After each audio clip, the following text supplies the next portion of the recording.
Hello government officer, அனைவருக்கும் வணக்கம்.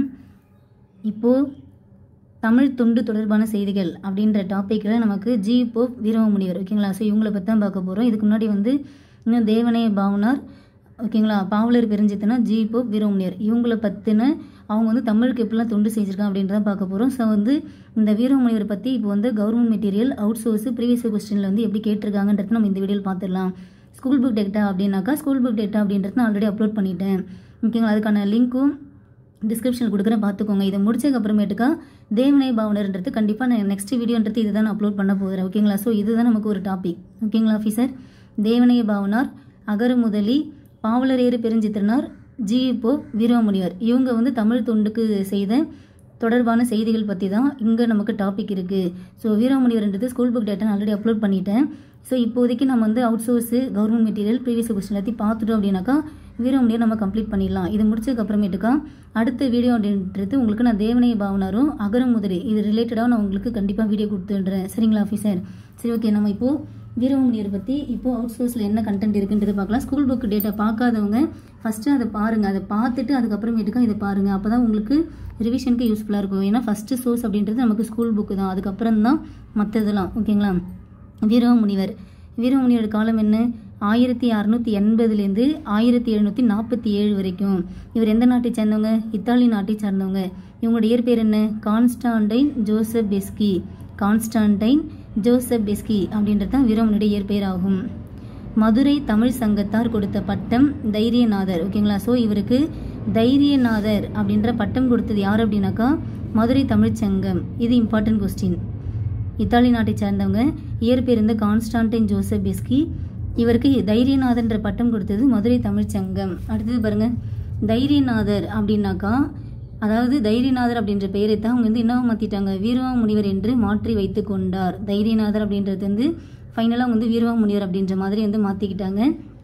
வீரமுனிவருக்கு தமிழ் கற்பித்தவர் யார் அப்படின்னாக்கா சுப்ரதீப கவிராயர். வீரமாமுனிவருக்கு தமிழ் கற்பித்தவர் யார்? சுப்ரதீப கவிராயர். இங்கே நான் உங்களுக்கு ஒரு கொஸ்டின் கேட்குறேன். ஜி போப் அவர்களுக்கு தமிழ் கற்பித்தவர் யார்? நம்ம நேற்று பார்த்துருந்தோம்.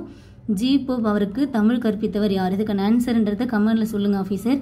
ஸோ வீரமுனிவருக்கு தமிழ் கற்பித்தவர் யார் அப்படின்னாக்கா சுப்ரதீப கவிராயர் ஆவார். இவர் 30 வயதில் தமிழ்நாடு வந்தார். ஸோ தன்னுடைய எத்தனாவது அகவியில் வந்திருக்கார் அப்படின்னாக்கா 30வது அகவியில் ஓகேங்களா. ஜி போப் அப்படின்ட்டு 19 அகவியில் வந்தார் ஓகேங்களா. தன்னுடைய 19வது அகவியில் அப்படின்னாக்கா ஜி போப், அதே 30வது அகவியில் அப்படின்னாக்கா வீரமுனிவர் சரிங்களா. ஆல்மோஸ்ட் 37 ஆண்டுகள் தமிழ் தொண்டு ஆற்றிருக்காங்க. ஸோ எத்தனை ஆண்டுகள் தமிழ் தொண்டு ஆற்றிருக்காங்க அப்படின்னாக்கா 37 ஆண்டுகள் தமிழுக்கு தொண்டு செய்திருக்காங்க. இவங்க இயற்றிய நூல்கள்லாம் பாருங்கள். தொன்னூல் விளக்கம் யார்? வீரமுனிவர். இது ஒரு 5 இலக்கண நூல்னு சொல்லலாம் ஓகேங்களா. ஸோ வீரமுனிவர் இயற்றிய 5 இலக்கண நூல் எது அப்படின்னாக்கா தொன்னூல் விளக்கம். அடுத்தது இந்த தொன்னூல் விளக்கமானது குட்டி தொல்காப்பியம் என்று அழைக்கப்பட்டன சரிங்களா. ஸோ குட்டி தொல்காப்பியம் என்று அழைக்கப்படும் நூல் எது? வீரமுனிவரின் 5 இலக்க நூலான தொன்னூல் விளக்கம் ஆகும். இதில் எழுத்தின் வடிவம் திருத்திய நூற்பாக்கள் உள்ளன சரிங்களா. எழுத்தின் வடிவம் அப்படின்றது ஒரு திருத்திய நூற்பாக்களாக இருக்கும். வீர சோழியத்தை பின்பற்றி செய்யுளை பத்தியம் கத்தியம் என பிரிக்கின்றது. அடுத்தது இவங்க இயற்றிய சதுரகராதி. சதுரகராதி பொறுத்த வரைக்கும் தமிழின் முதல் அகராதின்னு சொல்லலாமா. தமிழின் முதல் அகராதி சதுரகராதி. அகராதி மீன்ஸ் டிக்ஷனரி சரிங்களா. பெயர், பொருள், தொகை, தொடை என்ற 4 அதாவது சதுர் போன்ற பிரிவுகள் இருக்கும் ஓகேங்களா. சதுர் அகராதி மீன்ஸ் என்ன அப்படின்னாக்கா இது சதுர் பிளஸ் அகராதி அப்படி சொல்லிட்டு பிரிக்கலாம். சதுர் பிளஸ் அகராதின்னு சொல்லிட்டு பிரிக்கலாம். அதில் சதுர் அப்படின்னாக்கா என்னென்ன அடங்குது அப்படின்னாக்கா பெயர், பொருள், தொகை, தொடை ஓகேங்களா. ஸோ இதுவே நமக்கு கீழ்கண்டவற்றுள் பொருந்தாதது எது அப்படின்னு கேட்கறதுக்கு வாய்ப்பில் இருக்குங்களா. ஸோ இதுவே நமக்கு கீழ்கண்டவற்றுள் பொருந்தாதது எது அப்படின்ற மாதிரி கேட்கறதுக்கு வாய்ப்புகள் இருக்குது ஓகேங்களா. சதுர் என்பதின் கீழ்கண்டவற்றில் பொருந்தாதது எது அப்படின்னு கேட்க வாய்ப்புகள் இருக்குது. ஸோ பார்த்துக்கோங்க. பெயர், பொருள், தொகை, தொடை ஓகேங்களா. அடுத்தது இவங்க தமிழ் அகராதியின் தந்தை என்று அழைக்கப்பட்டாங்க. ரொம்ப ரொம்ப முக்கியமான கொஸ்டின். தமிழ் அகராதியின் தந்தை என்று அழைக்கப்பட்டவங்க யார்? வீரமாமுனிவர். அடுத்தது இவங்க இயற்றிய தேம்பாவணி. தேம்பாவணி பொறுத்த வரைக்கும் 3 காண்டம் 36 படலம் 3615 பாடல் கொண்டது. அடுத்தது இவங்க இயற்றிய பரமார்த்த குருகதை. பரமார்த்த குருகதை பொறுத்த வரைக்கும் தமிழின் முதல் 7 நூல் ஓகேங்களா. ஸோ இது இம்பார்ட்டன்ட். தமிழின் முதல் 7 நூல் எது? பரமார்த்த குருகதை. இது யாருடையது? வீரமாமுனிவர். இவங்க இயற்றிய சிற்றிலக்கியங்கள் எது? திருக்காவலூர் கலம்பகம், ரொம்ப ரொம்ப முக்கியமானது திருக்காவலூர் கலம்பகம். எக்ஸாமில் வீரம முனிவர்னாலே இந்த திருக்காவலூர் கலம்பகம் தான் நிறைய டைம் கேட்டிருக்காங்க. திருக்காவலூர் கலம்பகம், அடைக்கல நாயகி அம்மானை, கித்தேரி அம்மன் அம்மானை, கருணாம்பாள் பதிகம், அன்னை அழுங்கல் அந்தாதி, இதெல்லாம் வந்து இவங்க இயற்றிய சிற்றிலக்கியங்கள் ஆகும். இவங்களுடைய உரைநடை நூல்கள் பாருங்கள். வேதியர் ஒழுக்கம், வேத விளக்கம். ஸோ வேதியர் ஒழுக்கம் யார் எக்ஸாம்பிள் கேட்டிருக்காங்க. வேதியர் ஒழுக்கம் அப்படின்றது வீரம முனிவர். ஓகேங்களா. அடுத்து இவங்களுடைய அகராதிகள் பொறுத்த வரைக்கும் தமிழ் டு லத்தீன் அகராதி, போர்ச்சுகல்லேருந்து தமிழ் அகராதி. ஓகேங்களா. ஸோ தமிழ் லாங்குவேஜில் கொடுத்துட்டு அதுக்கான லத்தீன் டிரான்ஸ்லேஷன் என்ன அப்படின்னு ஒரு அகராதியும் டிக்ஷனரியும், போர்ச்சுகல் லாங்குவேஜ் கொடுத்துட்டு அதுக்கான தமிழ் லாங்குவேஜ் என்ன அப்படின்ற மாதிரி ஒரு டிக்ஷனரி வந்து இவங்க வந்து எழுதியிருக்காங்க. அடுத்தது இவங்களுடைய கொடுந்தமிழ் இலக்கணம் அப்படின்ற நூலானது ஒரு பேச்சு தமிழ் இலக்கண நூலாகும். சரிங்களா. ஸோ கொடுந்தமிழ் இலக்கணம் யாருனாக்கா வீரம முனிவர் தான். இது வந்து ஒரு பேச்சு தமிழில் அமைந்த இலக்கண நூலாகும். அடுத்தது செந்தமிழ் இலக்கணம் அப்படின்றது எழுத்து தமிழ் இலக்கணம் ஆகும். சரிங்களா. ஸோ கொடுந்தமிழ்ன்றது பேச்சு தமிழ், செந்தமிழ் அப்படின்றது எழுத்து தமிழ். இதெல்லாம் வந்து வீரம முனிவருடைய இலக்கண நூல்கள் சொல்லலாம். அடுத்து இவங்க வந்து என்னென்ன மொழிபெயர்த்திருக்காங்க பாருங்கள். திருக்குறளின் முதல் 2 பால்களை, அதாவது அறத்துப்பால் பொருட்பால், இதை வந்து என்ன மொழியில் மொழிபெயர்த்திருக்காங்க? லத்தீன் மொழியில் மொழிபெயர்த்துள்ளார். ஓகேங்களா. ஸோ திருக்குறளை லத்தீன் மொழியில் மொழிபெயர்த்தவர் யார்? வீரம முனிவர். எல்லாத்தையும் மொழிபெயர்த்திருக்காங்களா? கிடையாது.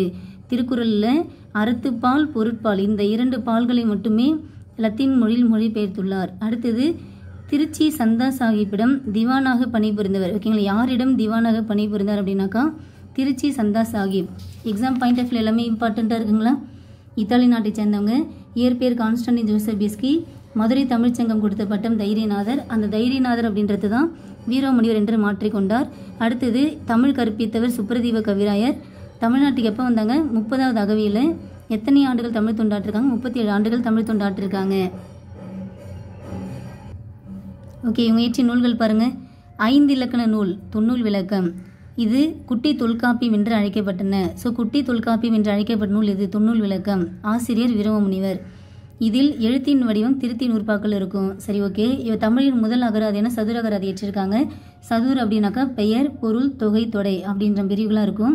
தமிழ் அகராதியின் தந்தை யார் அப்படின்னாக்கா வீரம முனிவர். இவங்க இயற்றியது தேம்பாவணி அப்படின்றது. ஸோ தேம்பாவணின்றது ஒரு காப்பிய நூல். ஓகேங்களா. ஸோ இந்த காப்பிய நூலானது 3 காண்டம், 36 படலம், 3615 பாடல் கொண்டதாக இருக்கும். அடுத்து தமிழின் முதல் ஏளன நூலான பரமார்த்த குருகதையை வீரம முனிவர் இயற்றியுள்ளார்.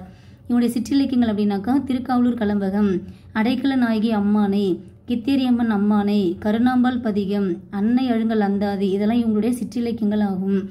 வேதியர் ஒழுக்கம், வேத விளக்கம், இதெல்லாம் உரைநடை நூல்கள் ஆகும். அடுத்து தமிழ் டு லத்தீன் அகராதி, போர்ச்சுகல் டு தமிழ் அகராதின்ற மாதிரி அகராதிகள் எழுதியிருக்காங்க. அடுத்தது கொடுந்தமிழ் இலக்கணம், செந்தமிழ் இலக்கணம் சொல்லிட்டு 2 இலக்கணம் எழுதியிருக்காங்க. கொடுந்தமிழ் என்பது பேச்சு தமிழ் அமைந்தது, செந்தமிழ் என்பது எழுத்து தமிழில் அமைந்தது. அடுத்து இவங்க வந்து என்ன மொழிபெயர்த்துங்க அப்படின்னாக்கா திருக்குறளின் முதல் 2 பால்களான அறத்துப்பால் பொருட்பாலை லத்தீன் மொழியில் மொழிபெயர்த்திருக்காங்க. ஓகேங்களா. அது இல்லாமல் ரொம்ப முக்கியமான ஒன்று என்ன அப்படின்னாக்கா திருச்சி சந்தா சாஹிப்பிடம் திவானாக பணிபுரிந்திருக்காங்க. திருச்சி சந்தா சாஹிப்பிடம் திவானாக பணிபுரிந்தவர் தான் இந்த வீரம முனிவர். ஓகேங்களா. ஓகே. அடுத்தது பாருங்கள். வீரம முனிவர் பொறுத்த வரைக்கும் இயற்பெயர் என்ன? கான்ஸ்டான்டின் ஜோசபிஸ்கி. இவங்க பெற்றோர் பேர் என்ன? கொண்டல் போபிஸ்கி எலிசபெத். ஓகேங்களா. கொண்டல் போபிஸ்கி எலிசபெத் அவங்க பெற்றோர் பேர். இவங்க வந்து இத்தாலி நாட்டை சேர்ந்தவங்க. தமிழ் கற்பித்தவர் யார்? மதுரை சுப்ரதீவ கவிராயர். இவருக்கு தமிழ் கற்பித்த யார் அப்படின்னாக்கா மதுரை சுப்ரதீவ கவிராயர். காலம் என்ன? 1680லேருந்து 1747 வரைக்கும். அடுத்தது இவங்களுக்கு வந்து இத்தாலியம், லத்தீன், கிரேக்கம், எபிரேயம், தமிழ், தெலுங்கு, சமஸ்கிருதம், ஆங்கிலம், வடமொழி போன்ற மொழிகள்லாம் தெரியும். தன்னுடைய 30வது அகவியில், சரிங்களா, 30வது அகவியில் தான் சமய திருப்பணியாற்ற தமிழகத்துக்கு வந்திருப்பாங்க. உலக நடைமுறையில் பல மொழிகளை அறிந்திருந்தாலும் தமிழ் மொழியின்பால் பெரிதும் ஈர்க்கப்பட்டவங்களாக இருந்திருக்காங்க. தமிழ் மொழி பற்றினால் தைரியநாதர் அப்படின்ற மாதிரி முதலில் சூட்டி கொடுத்த பெயரை அதை தனித்தமிழாக்கி வீரமா முனிவர் என சூட்டி கொண்டார். தமிழ் மொழி பயின்றதோடு தெலுங்கு, வடமொழி போன்ற மொழிகளையும் கற்று தேர்ந்திருக்காங்க. இவங்க வந்து தமிழுக்கு வந்து நிறைய தொண்டாற்றிருக்காங்க. முதலாக சதுர அகராதி அப்படின்ற ஒரு அகர முதலில் வெளியிட்டிருக்காங்க. அது எந்த ஆண்டுன்னு பார்த்துக்கோங்க, 1732. தமிழின் முதல் அகராதி சதுர அகராதி எழுதிய ஒரு வீரம முனிவர். ஓகேங்களா. ஸோ அந்த வந்து எந்த ஆண்டு எழுதப்பட்டது அப்படின்னாக்கா 1732 எழுதப்பட்டது. சதுர் அப்படின்னாக்கா பெயர், பொருள், தொகை, தொடை அப்படின்றது அடங்கும். தேம்பாவணி அப்படின்றது ஒரு கிறிஸ்துவ காப்பியம் ஆகும். ஓகேங்களா. தேம்பாவணி என்பது ஒரு கிறிஸ்துவ காப்பியம், அதை அவங்க தான் இயற்றிருக்காங்க. தமிழின் எழுத்து வரிவடிவத்தினை திருத்தி எழுத்து சீர்திருத்தம் மேற்கொண்டவங்க தான் இந்த வீரம முனிவர். ஓகேங்களா. ஸோ இது கொஸ்டின் கேட்டிருக்காங்க. தமிழின் எழுத்து வரிவடிவத்தை திருத்தி எழுத்து சீர்திருத்தம் மேற்கொண்டவங்க யார்? வீரம முனிவர். அப்புறம் தொன்னூல் விளக்கம் அப்படின்ற ஒரு 5 இலக்கண நூலை படைச்சிருக்காங்க. இந்த தொன்னூல் விளக்கம் தான் குட்டி தொல்காப்பியம் என்று அழைக்கப்பட்டன. இது ஒரு 5 இலக்கண நூலாகும். கலம்பகம், அம்மானை போன்ற சிற்றிலக்கியங்கள் ஏற்றிருக்காங்க. அப்புறம் ஒரு நகைச்சுவை நூலான பரமார்த்த குருகதை ஏற்றிருக்காங்க. தென் தேம்பாவணி, காவலூர் கலம்பகம் கதம்ப மாலையாக காட்சியளிக்கின்றது. தொன்னூல் பொன்னூலாக இளங்குகின்றது. சதுரகராதி முத்தாரமாக மிளிர்கின்றது. வீரம முனிவர் தமிழ் முனிவர்களுள் ஒருவராக விளங்குகின்றார் அப்படின்ற மாதிரி வீரம முனிவருக்கு புகழாரம் செய்தவர் யார் அப்படின்னாக்கா சொல்லின் செல்வரான ராபி சேது பிள்ளை. தேம்பாவணி, காவலூர் கலம்பகமானது கதம்ப மாலையாக காட்சியளிக்கின்றது. தொன்னூலானது பொன்னூலாக விளங்குகின்றது. சதுரகராதி முத்தாரமாக மிளிர்கின்றது. வீரம முனிவர் தமிழ் முனிவருள் ஒருவராக விளங்குகின்றார் அப்படின்ற மாதிரி வீரம முனிவரை புகழ்ந்து சொன்னது யார் அப்படின்னாக்கா சொல்லின் செல்வரான ராபி சேது பிள்ளை அவர்கள். இவங்க வந்து தமிழ் சிறுகதையின் முன்னோடி. ஸோ தமிழ் சிறுகதையின் முன்னோடியாகவும் இருந்திருக்காங்க. தமிழ் உரைநடையின் தந்தை அப்படின்னு சொல்லிட்டு சொல்லலாம். ஓகேங்களா. தமிழ் உரைநடையின் தந்தை என்றும் அழைக்கப்பட்டாங்க. அடுத்து நம்ம இன்னும் நாங்கள் என்ன பார்த்தோம், தமிழ் அகராதியின் தந்தைனாலும் அவங்க தான். ஓகேங்களா. இது வரைக்கும் பார்த்தீங்களா, தமிழ் அகராதியின் தந்தைனாலும் அவங்க தான். எல்லல் இலக்கிய வழிகாட்டி, அதான் நகைச்சுவையாக சொல்வதில் வந்து அவங்க வந்து வழிகாட்டியாக இருந்திருக்காங்க. உரைநடை இலக்கியத்தின் முன்னோடியாக இருந்திருக்காங்க. செந்தமிழ் தேசிகர், மொழிபெயர்ப்பு துறையின் வழிகாட்டியாக இருந்திருக்காங்க. அடுத்தது இவருக்கு வந்து தைரியநாதர் அப்படின்ற பட்டம் சூட்டுனது எது அப்படின்னாக்கா மதுரை தமிழ்ச்சங்கம். மதுரை தமிழ்ச்சங்கமானது தைரியநாதர் சொல்லிட்டு பெயர் சூட்டிருக்கோம். அந்த தைரியநாதர்ன்ற பெயரை தான் வீரம முனிவர் அப்படி சொல்லிட்டு மாற்றிருப்பாங்க. அப்புறம் ஒப்பிலக்கண வாயில் என்று அழைக்கப்பட்டவங்க வீரம முனிவர். தொகுப்பு பணியின் வழிகாட்டியாக இருந்திருக்காங்க. மதுரை தமிழ்ச்சங்கம் ராஜரிஷி அப்படின்ற பட்டம் கொடுத்துருக்காங்களாம். ஓகேங்களா. ஸோ அவங்களுக்கு தைரியநாதன்ற பட்டத்தையும் கொடுத்துருக்கு, ராஜரிஷின்ற பட்டத்தையும் மதுரை தமிழ்ச்சங்கம் கொடுத்துருக்கு. அடுத்தது தேம்பாவணி, அவங்க இயற்றிய காப்பியமா, கிறிஸ்துவ காப்பியமா. ஸோ இது வந்து கிறிஸ்துவ சமயத்தாரின் கலை களஞ்சியமாக போற்றப்படுகின்றன. எக்ஸாமில் ரிப்பீட்டடாக கேட்ட கொஸ்டின். கிறிஸ்துவ சமயத்தின் கலை களஞ்சியம் எது? தேம்பாவணி. இவங்களுடைய சிற்றிலக்கியங்கள் என்னென்ன? திருக்காவலூர் கலம்பகம், கித்திரியம்மாள் அம்மானை, அடைக்கல நாயகி வெண்பா, அன்னை அழுங்கல் அந்தாதி, கருணாகர பதிகம். சரிங்களா. திருக்காவலூர் கலம்பகம் இதெல்லாம் சிற்றிலக்கியமாகும். அடுத்து உரைநடை நூல்கள் பாருங்கள். ஞான உபதேசம், வேதியர் ஒழுக்கம், வேத விளக்கம், ஞான கண்ணாடி. ஓகேங்களா. வேதியர் ஒழுக்கம், வேத விளக்கம்ன்றது அந்த புக்கில் பார்த்தோம். இங்கே எக்ஸ்ட்ரா என்ன இருக்குது? ஞான கண்ணாடி, ஞான உபதேசம். இதெல்லாம் உங்களுடைய உரைநடை நூல்கள் ஆகும். இதெல்லாம் எக்ஸாமில் கண்டிப்பாக கேட்க வேண்டிய கொஸ்டின். சரிங்களா. தொன்னூல் விளக்கம். ஓகேங்களா. ஸோ உங்களுடைய இலக்க நூல் பார்த்தீங்கன்னாக்கா தொன்னூல் விளக்கம். இது வந்து ஒரு 5 இலக்கண நூல் சொல்லிட்டு பார்த்தோமா. இதை என்ன சொல்கிறாங்க? குட்டி தொல்காப்பியம் சொல்கிறாங்க. அடுத்தது கொடுந்தமிழ் இலக்கணம், செந்தமிழ் இலக்கணம். கொடுந்தமிழ் என்பது ஒரு பேச்சு தமிழில் அமைந்தது. செந்தமிழ் என்பது ஒரு எழுத்து தமிழில் அமைந்தது அப்படின்னு பார்த்தோமா. ஓகே. அடுத்தது இவங்க வந்து மொழிபெயர்ப்புன்னு பார்த்தோன்னாக்கா திருக்குறளில் அறத்துப்பால் பொருட்பால் இரண்டையும் லத்தீன் மொழியில் மொழிபெயர்த்திருக்காங்க. அடுத்தது இவங்களோட அகராதின்னு பார்த்தீங்கன்னாக்கா தமிழின் முதல் அகராதியான சதுர அகராதி எழுதியிருக்காங்க. அப்புறம் தமிழ் டு லத்தீன் அகராதி, போர்ச்சுகீசியம் டு தமிழ் அப்படின்ற மாதிரி. போர்ச்சுகீசியம் என்ன பார்த்தோம் நம்ம? போர்ச்சுகீசியம்லேருந்து தமிழ் அப்படின்ற மாதிரி அகராதி வந்து ஏற்றிருக்காங்க. ஓகேங்களா. ஸோ 2 நூல் ஏற்றிருப்பாங்க. தமிழ் மொழி கொடுத்துட்டு அது லத்தீனில் எப்படி டிரான்ஸ்லேட் பண்ணலாம் அப்படின்ற அகராதியும், போர்ச்சுகீசியம் டு தமிழ் அகராதி. ஓகேங்களா. அதுதான் அவங்க தான் எழுதியிருப்பாங்க. அடுத்து இவங்களுடைய நகைச்சுவை நூல் அப்படின்னாக்கா பரமார்த்த குருகதை. இதுதான் வந்து தமிழின் முதல் ஏளன இலக்கியம்னு சொல்லிட்டு சொல்லலாம். அடுத்து இவங்க வந்து தமிழ் செய்யுள் தொகை அப்படின்றத வந்து தொகுத்து கொடுத்துருக்காங்க. யார்? வீரம முனிவர் அவர்கள். ஓகேங்களா ஆஃபீஸர். ஓகே. நெக்ஸ்ட்டு பாருங்கள். எழுத்து சீர்திருத்தம் செய்து சில குறில் எழுத்துக்களையும் நெடில் எழுத்துக்களையும் வேறுபடுத்தி மாற்றம் செஞ்சிருப்போம். நம்ம பார்த்துருப்போம். ஓகேங்களா. ஸோ முன்னாடிலாம் வந்து இந்த மாதிரி இருந்துச்சுனாக்கா அது வந்து கா, அதே வந்து புள்ளி வைக்காமல் இருந்தாக்கா அது வந்து கா அப்படின்ற மாதிரி இந்த மாதிரி வந்து அந்த குறில் நெடில் வேறுபாடு, அந்த புள்ளிகளால் ஏற்படும் சீர்திருத்த அந்த மாற்றங்கள், அந்த மாதிரிலாம் வந்து நிறைய விஷயங்கள் வந்து இவங்க தான் சீர்திருத்தம் பண்ணியிருப்பார் அப்படின்னு சொல்லிட்டு நம்ம வந்து நியூ புக்கில் பார்த்துருந்துருப்போம், லோ ஸ்டாண்டர்டில் பார்த்துருப்போம். சரிங்களா. 5 இலக்கண நூலான தொன்னூல் விளக்கம் அப்படின்ற இலக்கண நூலை படிச்சிருக்காங்க. இதன் சிறப்பு கருதி இந்த நூலை குட்டி தொல்காப்பியம் அப்படின்னு சொல்கிறோம். அடுத்தது தேம்பாவணி காப்பியத்திற்கு வீரம முனிவரை உரை வடித்துள்ளார். ஓகேங்களா. ஸோ உரை எழுதின யார் அப்படின்னாக்கா அவங்களே தான். திருச்சியை ஆண்ட சந்தா சாஹிப்பிடம் திவானாக பணிபுரிந்திருக்காங்க. இவங்க வந்து எங்கே மறைந்தாங்க அப்படின்னாக்கா அம்பலக்காடு. ஓகேங்களா. இத்தாலி நாட்டை சேர்ந்த இவங்க அம்பலக்காட்டில் இறந்துருக்காங்க. அப்புறம் மதுரை தமிழ்ச்சங்கம் இவருக்கு தைரியநாதர் அப்படின்ற பெயர் சூட்டியிருக்கும். சரிங்களா. ஓகே. நெக்ஸ்ட்டு பாருங்கள். தேம்பாவணி. ஓகேங்களா. ஸோ தேம்பாவணின்றது நமக்கு வந்து ஸ்கூல் புக்கில் கொடுத்த கண்டென்ட் தான். ஸோ இது நம்ம வந்து ஸ்கூல் புக்கு நடத்தும் போதே இதுக்கான எக்ஸ்ப்ளனேஷன் அப்படின்றது நம்ம கொடுத்தாச்சு. ஓகேங்களா ஆஃபீஸர். ஸோ சந்தா சாஹிப் என்ன சொல்லியிருப்பார், இவருக்கு இஸ்மத் சன்னியாசி அப்படின்ற பட்டத்தை கொடுத்துருப்பாரு. அதாவது தூய துறவி. இஸ்மத் சன்னியாசின்றது ஒரு பாரசீக சொல்லு, அதற்கு தூய துறவி என்று பொருளாகும். ஓகேங்களா. திருச்சி சந்தா சாஹிப்பிடம் வந்து திவானாக பணிபுரிந்தது பார்த்தோமா. ஸோ அப்போதைக்கு வந்து வீரமுனிவருடைய அவங்களோட ஆற்றல் திறமையெல்லாம் பார்த்துட்டு இஸ்மத் சன்னியாசி அப்படின்ற ஒரு பட்டத்தை கொடுத்துருக்காங்க. அது வந்து ஒரு பாரசீக சொல். அதுக்கான மீனிங் என்ன அப்படின்னாக்கா தூய துறவி ஆகும். சரிங்களா. ஸோ இதுதான் வீரமுனிவரை பற்றி நான் பார்க்குற கண்டென்ட்டு. அடுத்தது ப்ரீவியஸ் இயரில் எப்படி கொஸ்டின் கேட்டிருக்காங்க அப்படின்னு பார்க்கலாங்களா. ஓகே, அதுக்கு முன்னாடி நம்ம இன்னும் கவர்மெண்ட் மெட்டீரியல் பார்க்கல. ஸோ கவர்மெண்ட் மெட்டீரியலில் வீரமுனிவரை பற்றி என்ன கண்டென்ட் இருக்குன்றதை பார்த்துடலாம் வாங்க. ஓகே, இது நமக்கு கவர்மெண்ட் மெட்டீரியல் உள்ள கண்டென்ட்டு. வீரமுனிவர் பொறுத்த வரைக்கும் தேம்பாவணி அப்படின்ற கிறிஸ்துவ காப்பியத்தை இயற்றியிருக்காங்க. இந்த தேம்பாவணி என்பது கிறிஸ்துவ காப்பியத்தின் கலைக்களஞ்சியம் என்று அழைக்கப்பட்டன.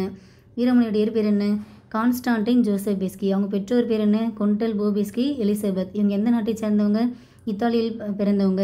ஓகேங்களா. ஸோ இத்தாலி நாட்டில் பிறந்த இவங்க எங்கே இயற்கை எதிர்ப்பாங்க, அம்பலக்காடு அப்படின்ற இடத்துல தான் இயற்கை எதிர்ப்பாங்க.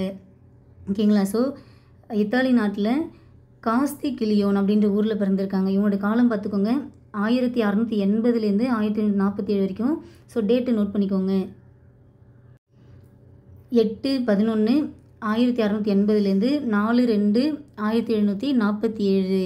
ஓகேங்களா. இவங்களுக்கு தமிழ் கற்பித்தவங்க யார், சுப்ரதீப கவிராயர். ஓகேங்களா. இவங்க தன்னுடைய 30வது அகவையில் தான் தமிழகம் வந்து தமிழ் பயின்று காப்பியம் படிச்சிருப்பாங்க. கிட்டத்தட்ட 37 ஆண்டுகள் வந்து அதாவது தொண்டு செய்திருப்பதாக பார்த்துருப்போம். இவங்களுக்கு இத்தாலியம், லத்தீன், கிரேக்கம், எபிரேயம், தமிழ், தெலுங்கு, சமஸ்கிருதம் போன்ற மொழிகள்லாம் தெரியும். இவங்களோட நூல்கள் பாருங்கள், ஞானோபதேசம், பரமார்த்த குருகதை, திருக்காவலூர் கலம்பகம், தொன்னூல் விளக்கம், கித்தேரியம்மாள் அம்மானை பார்த்தோமா. ஸோ பரமார்த்த குருகதைன்றது ஒரு ஏளனமான ஒரு நூலாகும். திருக்காவலூர் கலம்பகம் அப்படின்றது ஒரு இலக்கண நூல் அப்படி சொல்லிட்டு பார்த்துருப்போம். தொன்னூல் விளக்கம்ன்றது ஒரு 5 இலக்கண நூல். ஓகேங்களா. ஸோ திருக்காவலூர் கலம்பகம்ன்றது ஒரு சிற்றிலக்கிய நூல் பார்த்துருந்தோமா. ஓகேங்களா. திருக்காவலூர் கலம்பகம் என்பது ஒரு சிற்றிலக்கியம், தொன்னூல் விளக்கம்ன்றது ஒரு 5 இலக்கண நூல் அப்படின்னு பார்த்துருப்போம். ஓகேங்களா. அடுத்தது இந்த ஞான உபதேசம் அப்படின்றதுலாம் ஞான உபதேசம், ஞான கண்ணாடி, வேதியர் ஒழுக்கம், இதெல்லாம் வந்து ஒரு உரைநடை நூல்கள் சொல்லிட்டு பார்த்துருந்துருப்போம். நெக்ஸ்ட்டு பாருங்கள், தேம்பாவணி பற்றி நம்ம ஸ்கூல் புக்கில் என்ன பார்த்தோமோ அதுதான் இங்கே கொடுத்துருப்பாங்க. ஓகேங்களா ஆஃபீஸர். ஓகே, நம்ம இங்கே எக்ஸ்ட்ரா என்ன நோட் பண்ணுறோம் அப்படின்னாக்கா, இங்கே வந்து நமக்கு வந்து டேட்டோடு கொடுத்துருக்காங்க. ஓகேங்களா. அவங்க பிறந்தது அப்படின்றது என்ன கொடுத்துருக்காங்க, அவங்க பிறந்த வருடம் அப்படின்றது வித் நாட்களோடு கொடுத்துருக்காங்க. ஸோ இது எக்ஸ்ட்ரா இன்னும் இருக்குது, நோட் பண்ணிக்கோங்க. 8/11/1680 பிறந்து 4/2/1847 இயற்கை எதிர்க்காங்க. சரிங்களா. இத்தாலியில் காஸ்திகிலியோன் அப்படின்ற ஊரில் பிறந்திருக்காங்க. மற்றபடி நம்ம எல்லாமே அங்கே பார்த்த கண்டென்ட் தான். சரிங்களா. ஓகே, ப்ரீவியஸ் இயரில் எப்படி கொஸ்டின் கேட்டிருக்காங்கன்னு பார்க்கலாம். பாருங்கள், வீரமுனிவர் பிறந்த நாடு எது, இத்தாலியில் பிறந்திருப்பாங்களா. தொன்னூல் விளக்கம் என்னும் இலக்கண நூலை இயற்றியவர் யார், வீரமுனிவர். இது குட்டி தொல்காப்பியம் என்று அழைக்கப்பட்ட ஒரு 5 இலக்கண நூலாகும். கார்முகத்து அசனி கூச கடுத்த அரக்கன் வென்ற சீர்முகத்து இளவல் பின்னர் திறத்ததன் அண்ணாம வேளார் என்ற வரிகள் எழுதியவர் யார், வீரமுனிவர். சரிங்களா. ஸோ டிஃப்ரெண்ட்டாக இருக்குது, நோட் பண்ணிக்கோங்க. அடுத்தது பரமார்த்த குருகதை என்ற நகைச்சுவை நூல் எழுதிய யார், வீரமுனிவர் தான். இதுதான் தமிழின் முதல் ஏளன நூல் அப்படி சொல்லிட்டு பார்த்தோம். திருக்குறளின் அறத்துப்பால் பொருட்பால் இரண்டையும் லத்தீன் மொழியில் மொழிபெயர்த்தவங்க யார், வீரமுனிவர். அடுத்தது இங்கே பாருங்கள், தொன்னூல் விளக்கம் யார், வீரமுனிவர். சரிங்களா. ஸோ தொன்னூல் விளக்கம் அப்படின்ற நூலை வந்து வீரமுனிவர் ஏற்றிருக்காங்க. ஓகேங்களா. நெக்ஸ்ட்டு பாருங்கள், ஞான கண்ணாடி யார், வீரமுனிவர். கொஸ்டின் கேட்டிருக்காங்களா. ஞான கண்ணாடி அப்படின்றது வீரமுனிவருடைய ஒரு உரைநடை நூல் பார்த்தோம். முதலாக சதுரகராதி என்னும் அகர முதலில் வெளியிட்டவர் யார், வீரமுனிவர். ஓகேங்களா. ஸோ இதுதான் தமிழின் முதல் அகராதி. வீரமுனிவர் திருக்குறளை எந்த மொழியில் மொழிபெயர்த்தார், லத்தீன் மொழியில் மொழிபெயர்த்தார். சரிங்களா. தமிழில் சதுரகராதி என்னும் அகர முதலை வெளியிட்டவர் யார், வீரமுனிவர். வீரமுனிவர் தமிழ் எழுத்துக்களின் எந்த வடிவத்தை சீர்திருத்தம் செய்திருக்காங்க அப்படின்னாக்கா, வரி வடிவம். ஓகேங்களா. அந்த வரியை வந்து எப்படிலாம் வந்து மாற்றி எழுதலாம் அப்படின்ற மாதிரி வரி வடிவம் தான் பண்ணியிருக்காங்க. சரிங்களா. நெக்ஸ்ட்டு பாருங்கள், தமிழின் முதல் அகராதியான சதுரகராதி இயற்றியவங்க யார், வீரமுனிவர். திருக்குறளை லத்தீன் மொழியில் மொழிபெயர்த்தவங்க யார், வீரமுனிவர். சதுரகராதி என்னும் நூலை இயற்றியவங்க யார், வீரமுனிவர். தமிழில் எகர ஒகர அந்த வரிசை எழுத்துகளில் புள்ளிகளால் ஏற்படும் குழப்பங்களை கரைந்தவங்க யார்? வீரமுனிவர் பார்த்துருப்போமா? ஓகேங்களா? எகர ஒகர அப்படின்ற மாதிரி பார்த்துருப்போம். இங்கே வந்து கே டாட் அப்படின்னு இருக்கும். ஓகேங்களா? ஸோ இந்த மாதிரி நிறைய விஷயங்கள் நம்ம பார்த்துருப்போம். அது என்னன்றதை நீங்கள் லோ ஸ்டாண்டர்டில் படிச்சிருப்பீங்க. ஓகேங்களா ஆஃபீஸர்? நெக்ஸ்ட்டு பாருங்கள். தமிழ் எழுத்துக்களில் சீர்திருத்தம் செய்யும் வகையில் எகர ஒகர வரிசை எழுத்துக்களில் புள்ளிகளால் ஏற்படும் குழப்பங்களை கலைந்தவங்க வீரமுனிவர் ஆவார். சரிங்களா? ஸோ வீரமுனிவர் பற்றி இதான் நமக்கு வந்து எக்ஸாமில் ரிப்பீட்டடாக கேட்குற கொஸ்டினாக இருக்குது. பின்வருவனற்றுள் வீரமுனிவர் எழுதாத நூல் எது? ஸோ திருக்காவலூர் கலம்பகம், அடைக்கல மாலை, அழுங்கல் அந்தாதி, இதெல்லாம் வீரமுனிவருடைய சிற்றிலக்கியங்கள் நூல்கள் அப்படின்ற மாதிரி நம்ம பார்த்து இருந்திருப்போம். ஸோ சத்திய விதைக்கேத்தன்றது அவங்க எழுதலை. அடுத்தது பாருங்கள். ஓகே, இது கிடையாது. நெக்ஸ்ட்டு தமிழ் எழுத்துக்களில் ஒரு நல்ல சீர்திருத்தத்தினை கொண்டவங்க யார் அப்படின்னாக்கா வீரமுனிவர் தான். வீரமுனிவர் தமிழ் முனிவருள் ஒருவராக விளங்குகின்றார் அப்படின்னு சொல்லிட்டு சொன்னது ராபி சேதுவிலே சொல்லியிருக்காங்க. He is a Prince among the Tamil poet, அதாவது தமிழ் கவிஞர்களின் இளவரசன் என்று வீரமுனிவர் பாராட்டிய புலவர் யார் அப்படின்னாக்கா திருத்தக்க தேவர். ஓகேங்களா? நெக்ஸ்ட் பாருங்க. திருக்காவலூர் கலம்பகம் யாரால் எழுதப்படவில்லை? ஸோ ஜி போப் வந்து தமிழ்ச்செய்யுட் கலம்பகம் தான் ஜி போப் எழுதியிருப்பாரு. ஜி போப் எழுதுனது என்ன? தமிழ்ச்செய்யுட் கலம்பகம். சரிங்களா? அப்போ வீரமுனிவர் வந்து என்ன எழுதியிருப்பாங்க? திருக்காவலூர் கலம்பகம். அவங்களுக்கு என்னென்ன பேர் இருக்குது? வீரமுனிவர். சரிங்களா? தைரியநாத சுவாமின்னு சொல்லிட்டு மதுரை தமிழ் சங்கம் பயிரிட்டுருக்கும், அதை வீரமுனிவர் என்று மாற்றியிருப்பாங்க. அவங்களுடைய இயற் பேர் என்ன? கொன்ஸ்டான் ஜோசப் பெஸ்கி. நெக்ஸ்ட்டு பாருங்கள். கிறிஸ்துவ கம்பர் யார்? Henry Albert கிட்னர். ஸோ இது தேம்பாவணி காப்பியம் ரிலேட்டடாக வருது. திருக்குறளில் அறத்துப்பால் பொருட்பால் ஆகியவற்றை வீரமுனிவர் எந்த மொழியில் மொழிபெயர்த்தார்? லத்தீன் மொழியில் மொழிபெயர்த்திருக்காங்க. அடுத்து தேம்பாவணியில் வளன் என்னும் பெயர் சொல்லால் குறிக்கப்படுவர் யார்? சூசை மாமுனிவர். ஸோ இது தேம்பாவணி அந்த நூலில் உள்ள ஒரு வரிகள், இம்பார்ட்டண்ட்டான கண்டென்ட் இது. ஓகேங்களா? ஸோ இப்போ உங்களுக்கு ஒரு புரிதல் இருந்திருக்கும்னு நினைக்கிறேன். ஸோ வீரமுனிவர்னாலே நமக்கு அந்த சதுரகராதி, அந்த திருக்காவலூர் கலம்பகம், அவங்க இயற்றிய நூல்களுள் பொருந்தாதது எது, அவங்க என்ன நூல் ஏற்றிருக்காங்க, அவங்களுடைய பெயரை வச்சு கொஸ்டின் கேட்குறாங்க. சரிங்களா? அப்புறம் அவங்களுடைய காப்பியமான தேம்பாவணின்றது நம்ம ஸ்கூல் புக்கில் இருக்குது. ஸோ அந்த தேம்பாவணி வச்சு நமக்கு வந்து எக்ஸாமில் கொஸ்டின் கேட்டுகிட்டே இருக்காங்க. சரிங்களா? ஸோ இதுதான் நமக்கு வீரமுனிவர் பற்றின கண்டென்ட்டு. அடுத்தது நாம் வந்து தேவனை பாவனார் அகர முதலி இந்த டாப்பிக்கை நான் உங்களுக்கு அப்லோட் பண்ணிட்டேன் அப்படின்னாக்கா இந்த தமிழ் தொண்டு தொடர்பான செய்திகள்ன்றது நம்ம வந்து கம்ப்ளீட் பண்ணிடலாம். இதுக்கு முன்னாடி நாம் அறநூல் அப்படின்றதுக்குள்ளே ஃபுல்லாக கம்ப்ளீட் பண்ணி கொடுத்தாச்சு. அதே மாதிரி ஊவேசா, தீபம் மீனாட்சி சுந்தரனார், சி இலக்கவனார் பற்றிய தமிழ் பணி தொடர்பான செய்திகள் இதுவும் நம்ம கம்ப்ளீட் பண்ணி கொடுத்துருவோம். ஸோ நாம் இந்த யூனிட் 7 பொறுத்த வரைக்கும் நம்ம 2 டாப்பிக்கை கம்ப்ளீட்டாக முடித்து கொடுத்தாச்சு. சரிங்களா? அடுத்து நமக்கு இன்னும் ஒரு 3 டாபிக் பேலன்ஸ் இருக்குது. அதை நம்ம அடுத்தடுத்து பார்த்துடலாம். ஓகேங்களா ஆஃபீஸர்? தேங்க்யூ.